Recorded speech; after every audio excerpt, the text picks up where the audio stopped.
इस वीडियो से हम पढ़ना स्टार्ट करेंगे हमारी क्लास 11 मैथमेटिक्स का चैप्टर 2 रिलेशन एंड फंक्शंस।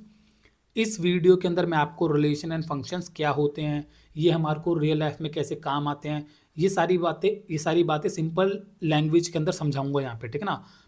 इससे जुड़े कुछ टॉपिक होते हैं, रिलेशन एंड फंक्शन से जुड़े कुछ टॉपिक जैसे डोमेन, रेंज, कोडोमेन वगैरह, वो सारी बातें भी मैं क्या होती है वो चीज़ें, वो सारी बातें भी सिंपल लैंग्वेज के अंदर यहाँ पे समझा दूंगा। फिर नेक्स्ट वीडियो से यही सारी बातें एनसीईआरटी के अंदर कैसे पढ़ा रखी है उससे मैं आपको पढ़ाना स्टार्ट करूंगा। मतलब नेक्स्ट वीडियो से हम किताब के अंदर से पढ़ना स्टार्ट करेंगे। अभी इस वीडियो के अंदर मैं आपको यही सारी बातें सिंपल लैंग्वेज के अंदर समझाऊंगा, ठीक है ना। जब आप ये वाला वीडियो देख लोगे तो आप ऑब्जर्व करना, मतलब आप खुद इस बात को रियलाइज़ करोगे कि आपको एनसीईआरटी की बातें जल्दी समझ में आएगी। कई बच्चे कहते हैं कि सर हम रिलेशन फंक्शन चैप्टर जब पढ़ते हैं एनसीईआरटी से समझ में नहीं आता, वो नहीं समझ में आएगा। आप पहले ये वाला वीडियो देख लो, ये वाला वीडियो में बातें जो मैं समझा रहा हूँ वो समझ लो, उसके बाद फिर आप एनसीईआरटी से पढ़ना, तब आपको आराम से सारी बातें समझ में आ जाएगी, ठीक है ना। तो पहले अगर मैं आपको रिलेशन फंक्शन के बारे में सिंपल बताऊं तो रिलेशन एंड फंक्शन में से फंक्शन का जो टॉपिक है वो ज़्यादा इंपॉर्टेंट है। मैथमेटिक्स के अंदर फंक्शन ज़्यादा इंपॉर्टेंट होते हैं। फंक्शंस के बारे में हम पहले बात करेंगे। तो अगर हम बात करें फंक्शंस के बारे में,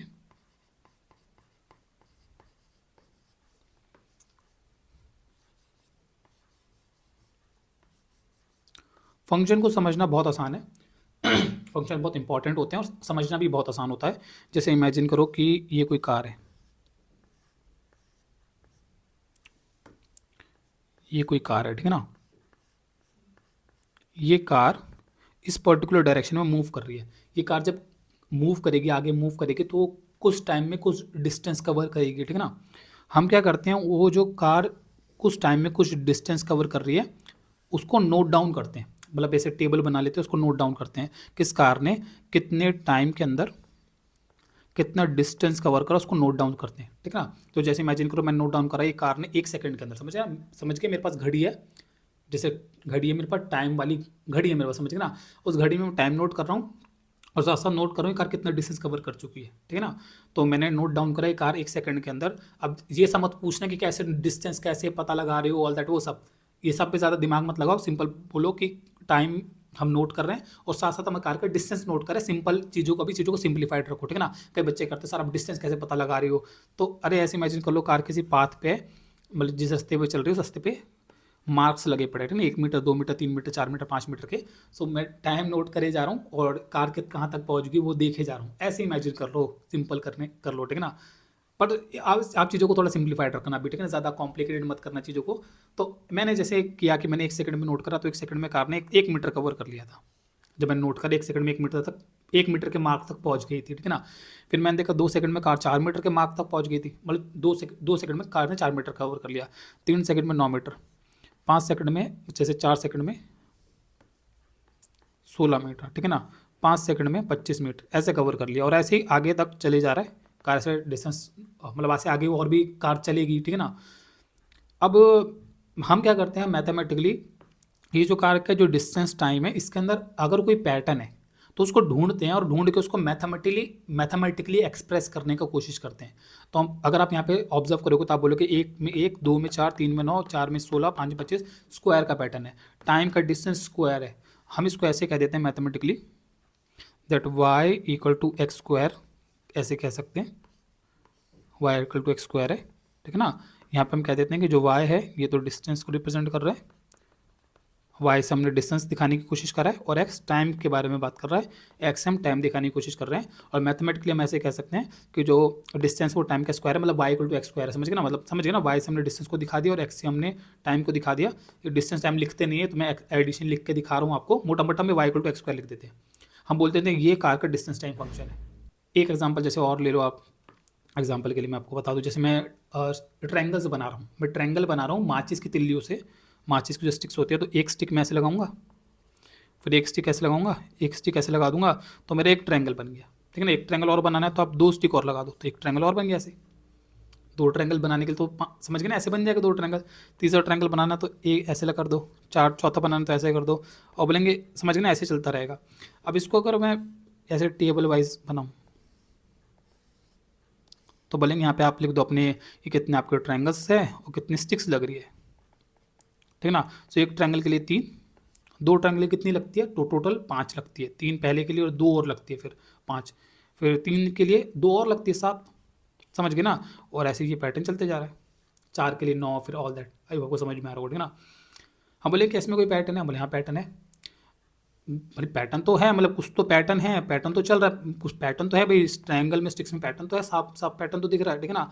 लेकिन उस पैटर्न को हमारे को मैथमेटिकली एक्सप्रेस करना है। अगर मैथमेटिकली एक्सप्रेस कर ले तो हम बोलेंगे हमने इसका फंक्शन बना लिया, ठीक है ना। y इक्वल टू 2x+1, ये है इसका सही फंक्शन, ठीक है ना। यहाँ पे हम बोलेंगे जो y है वो स्टिक्स को रिप्रेजेंट कर रहा है, ठीक है ना, और जो x है वो ट्रायंगल्स को रिप्रेजेंट कर रहा है, ठीक है ना, ट्रायंगल्स को रिप्रेजेंट कर रहा है। अब आपको समझ में आ रहा है, ठीक है। तो बोलेंगे हाँ ये, और इसमें अगर आप चेक करना, डाल के 1 डालोगे तो 3 आएगा, 2 डालने में 5 आएगा, 3 डालने में 7 आएगा।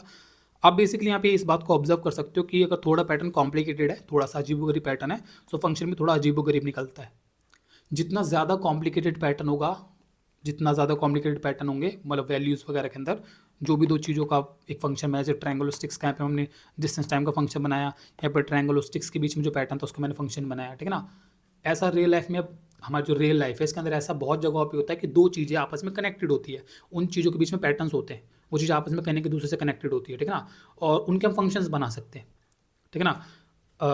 जैसे मैंने यहाँ पे डिस्टेंस टाइम का फंक्शन बनाया, ले कोई कार चल रही तो उसके डिस्टेंस टाइम कनेक्टेड होते हैं, वो जैसे जैसे टाइम बीतेगा उसका डिस्टेंस बढ़ता जाएगा और डिस्टेंस कवर करेगी, तो डिस्टेंस टाइम में कनेक्टेड होते हैं, उनमें पैटर्न कोई ना कोई होता है, उस पैटर्न को आपको मैथमेटिकली बस एक्सप्रेस करना है किसी तरीके से। ऐसे ट्रायंगल स्टिक में कुछ पैटर्न है, उसको मैंने यहाँ पे एक्सप्रेस कर दिया। ऐसे रियल लाइफ में और भी बहुत जगह पे होता है, जैसे एग्जांपल के लिए मैं आपको दे दूँ, क्या बोलते हैं, सेल्स ले लो, कोई बिजनेस, उसमें सेल्स जितनी होती है और जो प्रॉफिट होते हैं, प्रॉफिट्स होते हैं, वो आपस में कनेक्टेड होते हैं। सेल्स और प्रॉफिट आपस में कनेक्टेड होते हैं ना, ये भी दो चीज़ हो गई। जितनी ज़्यादा सेल्स होती है उतना ज़्यादा प्रॉफिट होता है, अब आपको समझ में आ रहा होगा, ठीक है ना। ये भी दो चीज़ आपस में कनेक्टेड है, तो इनके भी फंक्शंस हो सकते हैं, अब आपको समझ में आ रहा होगा, ठीक है ना। इनके भी फंक्शंस होते हैं, लेकिन इनके फंक्शन थोड़े कॉम्प्लिकेटेड होते हैं। सेल और प्रॉफिट में सीधा सीधा लिंक नहीं होता, आपको बता दूं, सेल और प्रॉफिट में सीधा सीधा लिंक नहीं होता। सेल और प्रॉफिट थोड़े डिफरेंट तरीके से कनेक्टेड होते हैं। ऐसा नहीं होता कि सेल डबल हो जाती है तो प्रॉफिट डबल हो जाता है, ऐसा नहीं होता, रियलिटी में ऐसा नहीं होता, ठीक है ना। सेल और प्रॉफिट का थोड़ा अजीबोगरीब पैटर्न्स होते हैं, मतलब थोड़ा ईजी पैटर्न नहीं होते। इसके लिए आपको वेरिएबल कॉस्ट, फिक्स्ड कॉस्ट, ये सारी चीज़ें पढ़नी पड़ती है, जो कॉमर्स के बच्चे पढ़ते हैं या फिर जो आर्ट्स के बच्चे हैं वो भी इकोनॉमिक्स के अंदर इन चीज़ों की पढ़ाई करते हैं, ठीक है ना।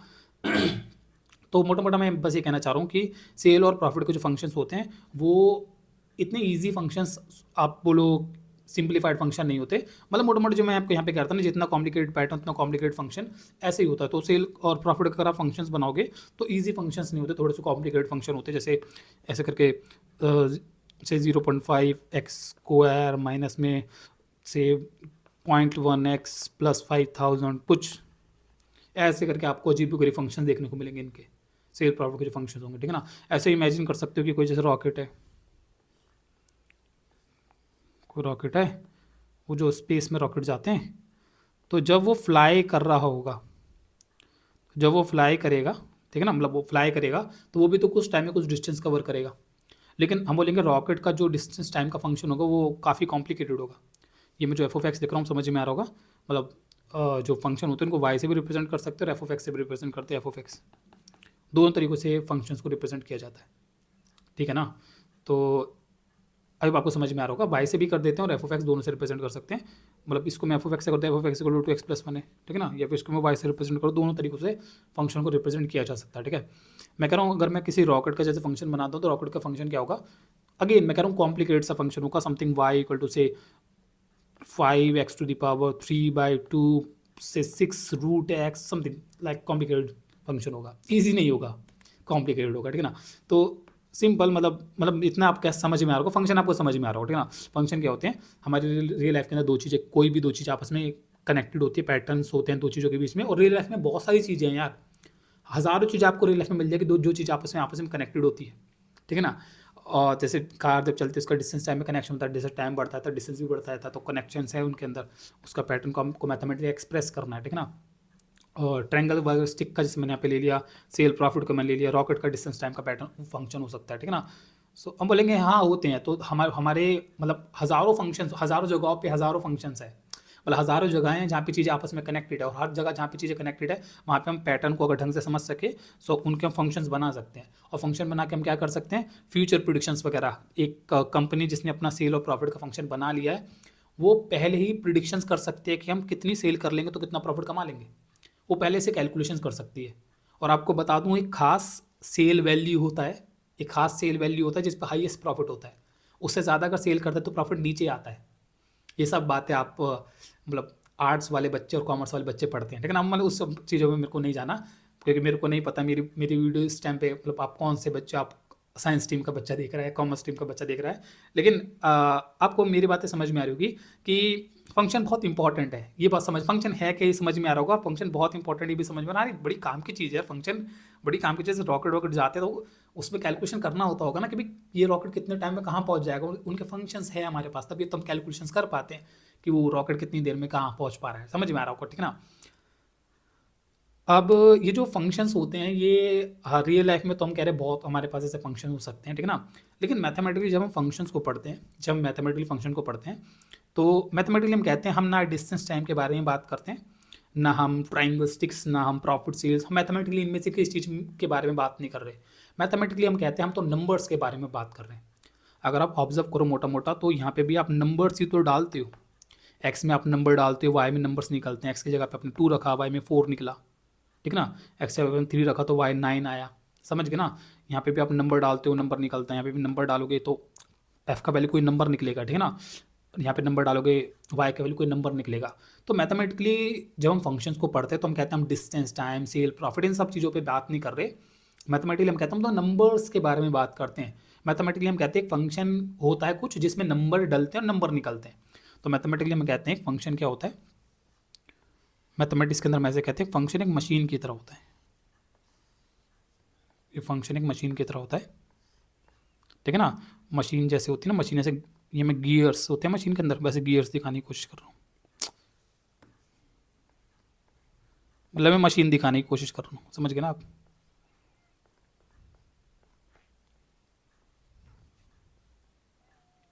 तो मैथमेटिकली कहते हैं एक फंक्शन एक मशीन की तरह होते हैं, ठीक है ना, जिसमें आप कुछ डालते हो और कुछ निकलता है। मतलब जैसे ये एक फंक्शन है, समझ गए ना। मैथमेटिकली हम कह रहे हैं कि डिस्टेंस, टाइम, सेल, प्रॉब्लम, ये सब के बारे में हम ये इन सब में हमारे को मतलब नहीं क्या है।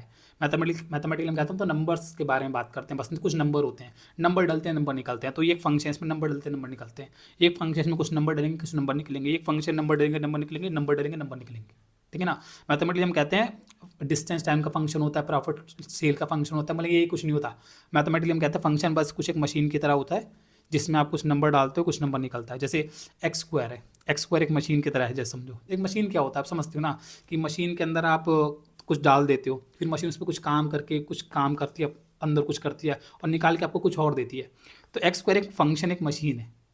ये वाई इक्वल टू जो हम जो भी लिखते हैं ये वाई इक्वल टू लिखते हैं, लेकिन मेन फंक्शन ये होता है एक्स स्क्वायर, मेन फंक्शन ये मेन ये है। उसको इक्वल टू वाई लिख सकते हो, एफ ऑफ एक्स लिख सकते हो, लेकिन मेन फंक्शन ये होता है, ये मेन फंक्शन तो ये है, ठीक है ना। सो हम कहते हैं एक्स स्क्वायर, ये जो आपने फंक्शन लिखा है ये फंक्शन है, ठीक है ना। इसमें जब आप 2 डालते हो तो क्या निकलता है, एक्स स्क्वायर में जब आप 2 डालते हो तो निकलता है 4, डालता मैं 2 निकलता 4 है, तो मशीन की तरह हुआ ना। डाला मैंने 2 निकला 4, 3 डाला तो क्या निकला, मैं 3 डाला, मशीन वो थी एक्स स्क्वायर, उसने कुछ कुछ करा और निकाल के 9 दिया मेरे को। तो फंक्शन को मैथमेटिकली पढ़ते टाइम हम कहते हैं फंक्शन एक मशीन की तरह होते हैं, उसमें कुछ डलता है और कुछ निकलता है। सेल प्रॉफिट, सेल डल मतलब हम सेल्स को डालते हैं, यहाँ पे एक्स सेल है, ठीक है ना, और निकल जाएगा हमारे को प्रॉफिट। तो हम कहते हैं सेल डाल रहे हैं प्रॉफिट निकल रहा है, या फिर डिस्टेंस डाल रहे हैं टाइम डाल रहे हैं डिस्टेंस निकल रहा है। बोले ये सब नहीं होता। मैथमेटिकली हम कहते हैं एक मशीन है, उसमें कुछ डाल रहा है कुछ निकल रहा है। बोले क्या डाल रहा है, नंबर डाल रहा है, नंबर निकल रहा है। समझ में आ रहा है, नंबर ही डालते हैं और नंबर ही निकलते हैं, नंबर ही डालते हैं और नंबर ही निकलते हैं। समझ गए मैथमेटिकली क्या बोल रहे हैं, फंक्शन मशीन की तरह होते हैं। एक मशीन है जिसके अंदर नंबर डालते हैं, वो मशीन उसमें जो नंबर डालता है उस नंबर पे मशीन वो कुछ करती है और उस नंबर को कोई और नंबर बना के निकाल के देती है बाहर। डिपेंड करता है वो किस कैसा सा फंक्शन है, वो उस पर डिपेंड करता है वो क्या निकाल के देगा। क्या डाला आपने, मान लो 2 डाला, वो पता नहीं क्या निकाल के देगा उस 2 को डलने पे, वो उस मशीन पे डिपेंड करता है वो कौन सी वाली मशीन है, वो कौन सा फंक्शन है। आई आपको समझ, कौन सी मशीन है वो उस पर डिपेंड करता है, ठीक है ना। जैसे इसके अंदर अगर आप 2 डाल दोगे तो 5 निकाल के देगा। तो अलग मशीन अलग तरीके का काम करेगी, उसमें क्या डालने पे कुछ 2 ही, इसमें 2 डालोगे ये मशीन अलग कुछ निकाल के देगी, उसमें 2 डालोगे वो 4 निकाल के देगी, अलग मशीन, ठीक है ना, अलग तरीके से काम करेगी। अब आपको समझ में आ रहा होगा, ठीक है ना। हमें कहते हैं एक मशीन है, एक फंक्शन, उसके अंदर जो आप डालोगे, जो जो हम डालते हैं, जो डलता है उसको हम कहते हैं इनपुट। जो निकलता है उसे हम कहते हैं आउटपुट, ठीक है ना। जो और जो डलता है उसका पूरा जो भी डल सकता है, जो भी डल सकता है फंक्शन के अंदर, जो भी डाल पा रहे हैं हम, उसका पूरे का हम एक सेट बना लेते हैं और उस सेट को हम कहते हैं डोमेन। मोटा मोटा आप कह सकते हो इनपुट का मतलब कहीं ना कहीं डोमेन होता है। जो सेट होता है, सिंपल्स में सेट बना लो, यहाँ पे सेट ऐसा बना लो, ठीक है ना। सेट जो इनपुट का सेट होता है, मतलब जो इनपुट में जो भी आप डाल पा रहे हो उस मशीन के अंदर, जो जो आप डाल सकते हो, तो उसका हम एक सेट बना लेते हैं, उसको हम कहते हो डोमेन, ठीक है ना। ऐसे आउटपुट में मशीन क्या क्या निकाल के दे रही है, उसका हम एक सेट बना लेते हैं और उसको हम रेंज कहते हैं। समझ गए। जैसे एग्जाम्पल के लिए इसका बहुत अच्छा एग्जाम्पल है वो एक्स स्क्वायर वाला फंक्शन है, y equal to x square के बारे में मैंने बात करा। अब यहाँ एक फंक्शन है, इसे 1 डालने पे 1 निकलता है, 2 डालने पे 4 निकलता है, 3 डालने पे 9 निकलता है, 4 डालने पे 16 निकलता है। हाँ ये मशीन है, ठीक है ना। हमने हाँ मशीन है, फंक्शन है, मशीन है, नंबर डालते हैं नंबर निकलता है। तो मैथमेटिकली जब आप y equal to x square लिखा है तो आप मत बोलना वो distance time distance time. Mathematically हम कहते हैं नहीं डिस्टेंस छोड़, ये हटा दे, ये नीचे आ जाओ, मतलब ऊपर वाली बातें, रियल लाइफ की बातों पर हम ध्यान नहीं देते। हम कहते हैं बस ये कोई फंक्शन है, इसमें नंबर डाले नंबर निकल रहे हैं, ठीक है ना।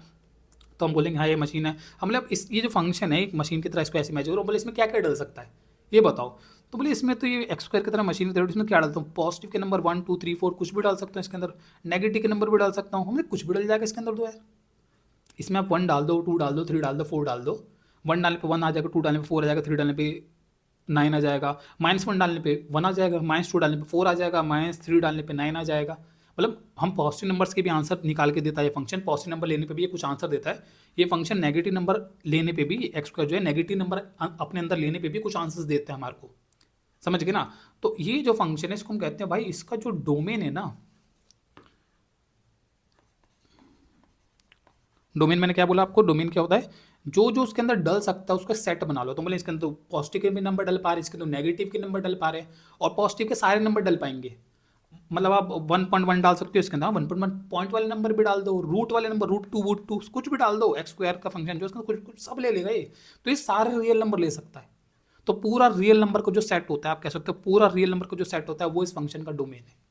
कहीं ना कहीं आप ऐसे कह सकते हो। समझ गए ना। फंक्शन को आपको मैथमेटिकली कहना है, फंक्शन एक मशीन है, ठीक है, जो नंबर्स लेती है, ठीक है, नंबर्स ही लेती है और नंबर्स ही निकालती है। अब हम ये चेक कर रहे हैं वो कौन से नंबर ले पा रही है, कौन से नंबर वो ले पा रही है।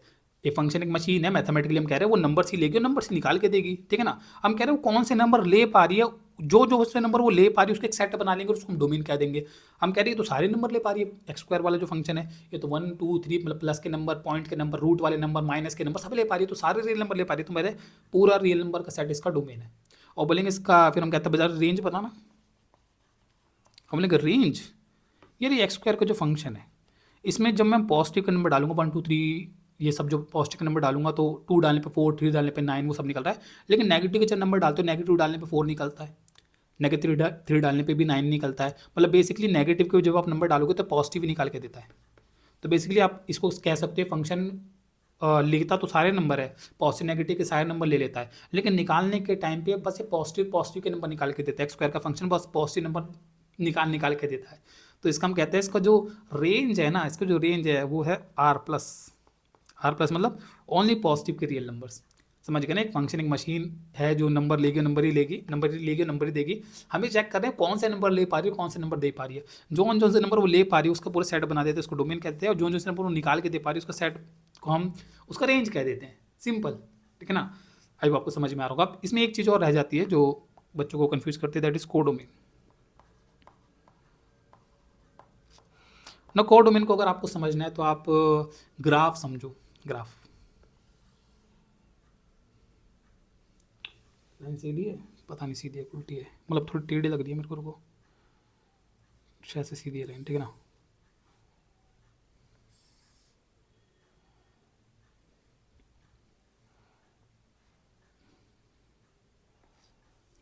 ये मैंने ग्राफ बनाया, ठीक है। जब हम ग्राफ बनाते हैं तो हम बोलते हैं भाई ये जो होता है ये एक्स एक्सिस होता है, ठीक है ना, और ये वाई एक्सिस होता है। बेसिकली अगर आप एक्स एक्सिस को समझो, एक्स एक्सिस क्या होता है, एक्स एक्सिस एक रियल नंबर लाइन को रिप्रेजेंट करता है।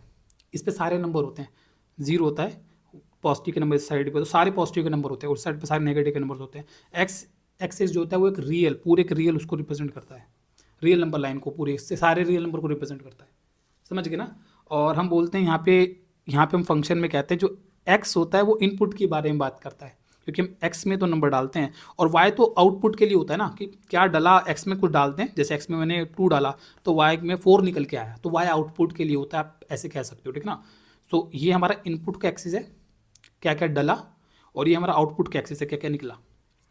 अब आपको समझ में आ रहा होगा, ठीक है ना। अभी मेरी बात आपको समझ में, एक्स में डलेगा और वाई में निकलेगा, तो हम जो डला वो यहाँ पे है एक्स एक्सिस, और जो निकलेगा वो यहाँ पे, ठीक है ना। अब इसका जब आप ग्राफ बनाओगे तो ग्राफ तो आपको याद ही है, इसका ग्राफ कैसा होता है भाई, एक्स स्क्वायर का ग्राफ है, पैराबोला होता है ऐसे करके।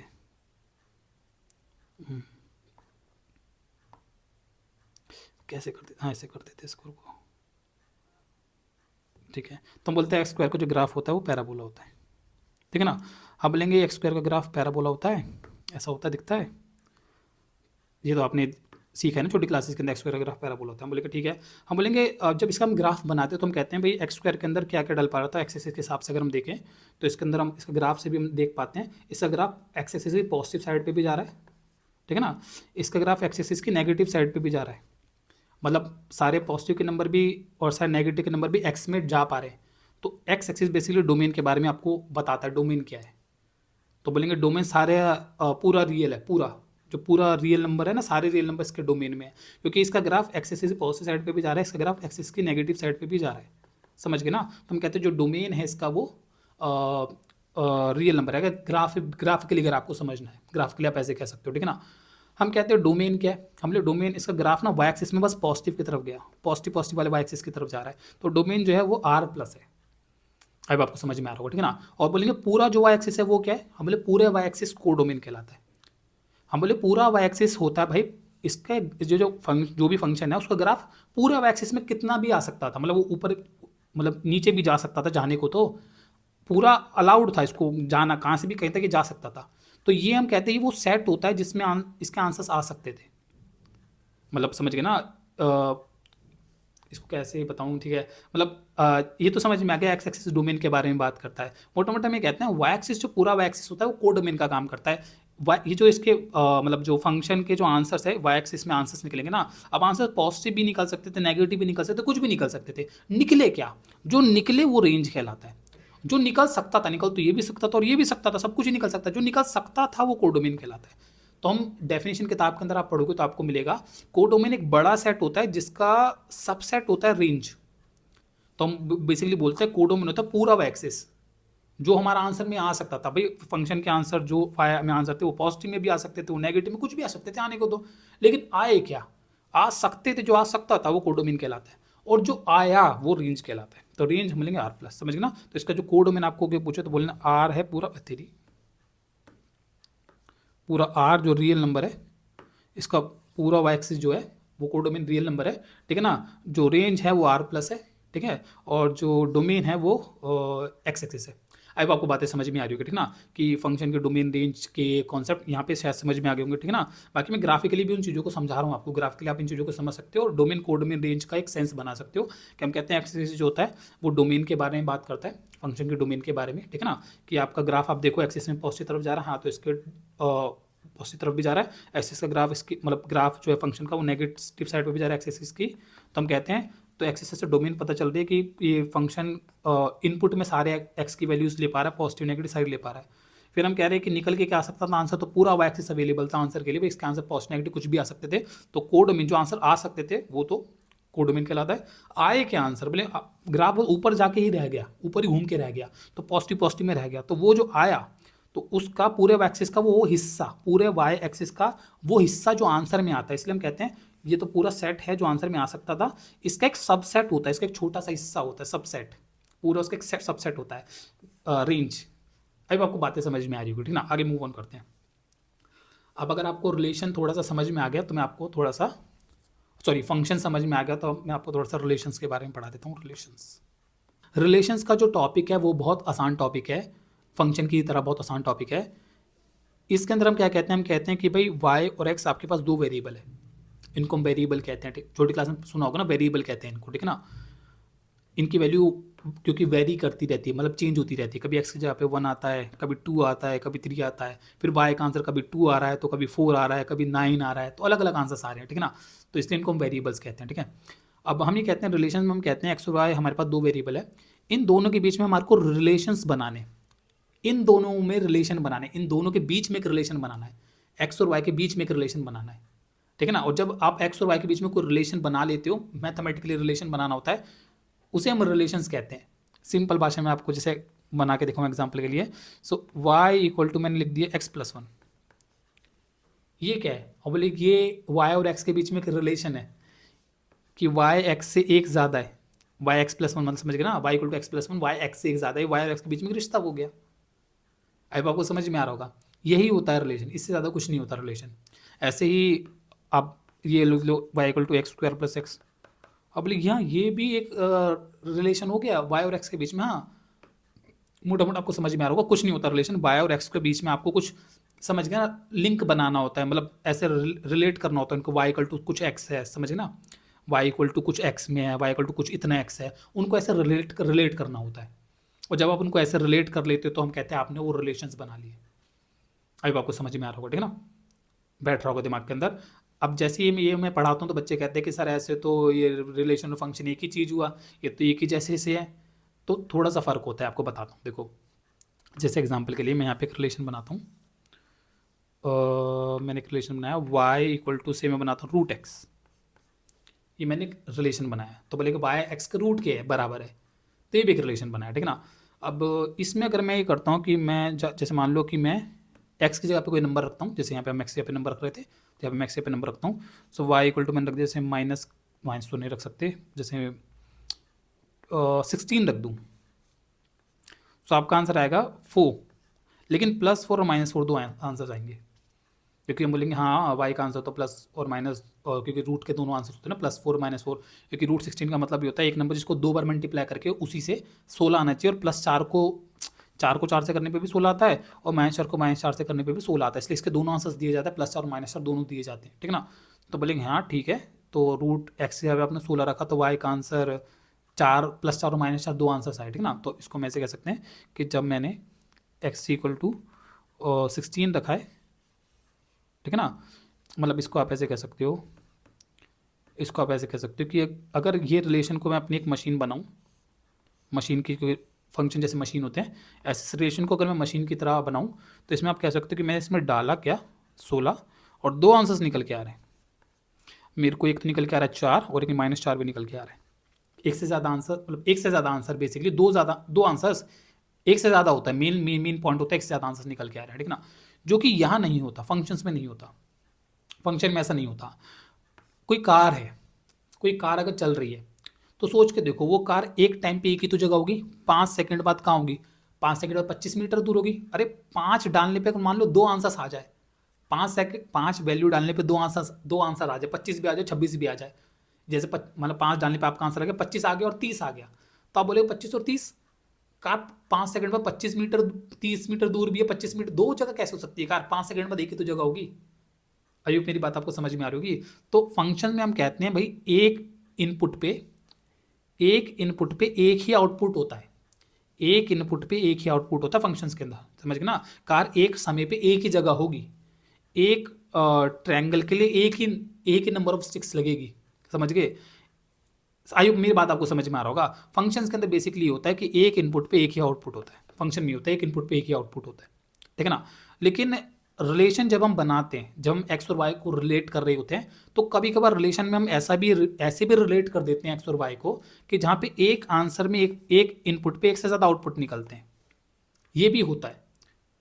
तो रिलेशन की डेफिनेशन ये होती है कि रिलेशन की डेफिनेशन समझ गए ना, मतलब आपको बताऊं तो रिलेशन फंक्शन से एक बड़ी टर्म है। हम ये कहते हैं कि एक्स और वाई के बीच में आप रिलेशंस बनाते हो, तो एक्स और वाई के बीच में हम रिलेशंस बनाते हैं, ठीक है ना। तो कैसे कैसे रिलेशन बना सकते हो, जैसे एक तो हम मतलब y equal to x square भी बना सकते हैं, और वाई इक्वल टू हम ये √x भी बना सकते हैं। Y equal to x square वाला जो रिलेशन बनता है, ये भी इसको भी आप रिलेशन तो कह ही सकते हो ना। अरे ये इसको मैं फंक्शन कह रहा हूँ, पर यार एक्स और वाई के बीच में एक रिश्ता तो कहाँ माना जाएगा ना, एक्स और वाई के बीच में स्क्वायर वाला एक रिश्ता बनाया आपने, तो समझ गए ना? तो आप ये कह सकते हो जितने भी आप फंक्शन बनाते हो, जितने भी आप फंक्शन बनाते हो, वो रिलेशन तो होते ही हैं। एक्स और वाई के बीच में कुछ रिश्ता बनाया गया होता है। सारे फंक्शन एक रिलेशन तो होते ही हैं। सारे फंक्शन, जितने फंक्शन बना लो, हर फंक्शन एक रिलेशन होता है, क्योंकि रिलेशन की डेफिनेशन क्या है कि रिलेशन क्या होता है, एक्स और वाई के बीच में कुछ लिंक बनाया गया होता है। तो ये भी एक रिलेशन है, ये भी एक रिलेशन है, सब एक रिलेशन है, ठीक है ना? तो हम बोलते हैं, लेकिन ये वाला जो रिलेशन है इसमें एक इनपुट डालने पे एक ही आउटपुट निकल रहा है। समझ गए? फंक्शन और रिलेशन की जो डेफिनेशन होती है, रिलेशन की डेफिनेशन यही होती है कि एक्स और वाई के बीच में कुछ रिश्ता बनाया जाना चाहिए, ठीक है ना? हम ये कहते हैं अगर ऐसा रिलेशन बना दिया अगर आपने जिसमें एक इनपुट डालने पे एक ही आउटपुट निकल रहा है, तो वो रिलेशन फंक्शन की कैटेगरी में रखा जाता है, उसे फंक्शन कह दिया जाता है। समझ गए? मतलब समझ गए ना? रिलेशन जो है वो फंक्शन से बड़ी आइटम है। मतलब ये रिलेशंस है, तो इन रिलेशंस के अंदर कुछ फंक्शंस होते हैं। समझ गए?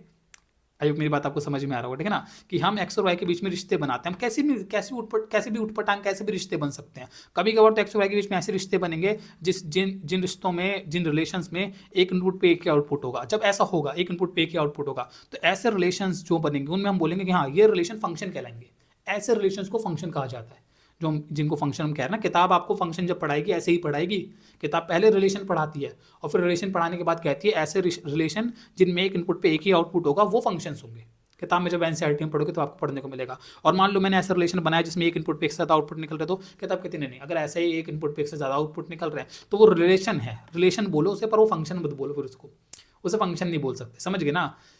आई होप आप मेरी बात आपको समझ में आ रही है, क्योंकि ये सब रिलेशन होते हैं। फंक्शन भी रिलेशंस ही होते हैं, फंक्शन भी रिलेशंस ही होते हैं।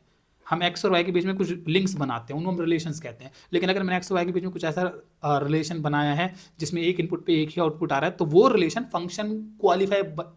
फंक्शन के लिए क्वालिफाई हो जाता है। फंक्शन समझ लो, वो फंक्शन बन जाएगा, वो फंक्शन कैटेगरी में आ जाता है। और ये मैथमेटिकली ऐसे पढ़ाया जाता है, ठीक है ना? सिंपल वैसे फंक्शन क्या होते हैं मैंने आपको बता दिया। वैसे नॉर्मल लाइफ में फंक्शन क्या होते हैं और कैसे काम आते हैं वो मैंने आपको बता दिया। मैथमेटिकली जब भी फंक्शन को पढ़ाया जाता है ऐसे ही पढ़ाया जाता है कि रिलेशंस होते हैं, एक्स और वाई के बीच में रिश्ते बनाए जाते हैं। अगर आपने एक्स और वाई के बीच में ऐसा रिश्ता बनाया जिसमें एक इनपुट पे एक ही आउटपुट है, तो वो एक्स और वाई के बीच का रिश्ता एक फंक्शन की कैटेगरी में काउंट होगा। मतलब रिलेशन ही आगे जाके फंक्शंस बनते हैं, वो वाले रिलेशन जिनमें एक इनपुट पे एक आउटपुट का लिंक निकल के आता है। और ऐसे रिलेशन जो मैं एक्स और वाई के बीच में बनाता हूँ जिसमें एक इनपुट पे एक से ज़्यादा आउटपुट निकल रहे होते हैं, तो हम कहते हैं वो रिलेशन ही रह गए, वो फंक्शन नहीं बन पाए, वो रिलेशन ही रहेंगे। समझ गए ना? मतलब ये भी रिलेशन है पर ये बस रिलेशन ही है। ये रिलेशन भी है पर ये रिलेशन तो है, पर ये एक इनपुट पे एक आउटपुट वाली बात भी कर पा रहा है, तो ये फंक्शन भी कहा जा सकता है, जो फंक्शन कैटेगरी में उतर जाएगा ये। आई मेरी बात आपको समझ में आ रहा होगा, ठीक ना? बाकी अभी हम एनसीईआरटी में से नेक्स्ट वीडियो में से जब पढ़ेंगे तो आपको बातें और ज़्यादा बेटर तरीके से समझ में आएगा। लेकिन हम कहते हैं क्योंकि रिलेशन भी कुछ ऐसे मशीनों की तरह ही सब समझ रहे हैं हम रिलेशंस को भी, क्योंकि रिलेशंस को भी ऐसे मशीनों की तरह ही समझ रहे हैं। हम कह रहे रिलेशन भी एक मशीन की तरह ही है, ठीक है ना?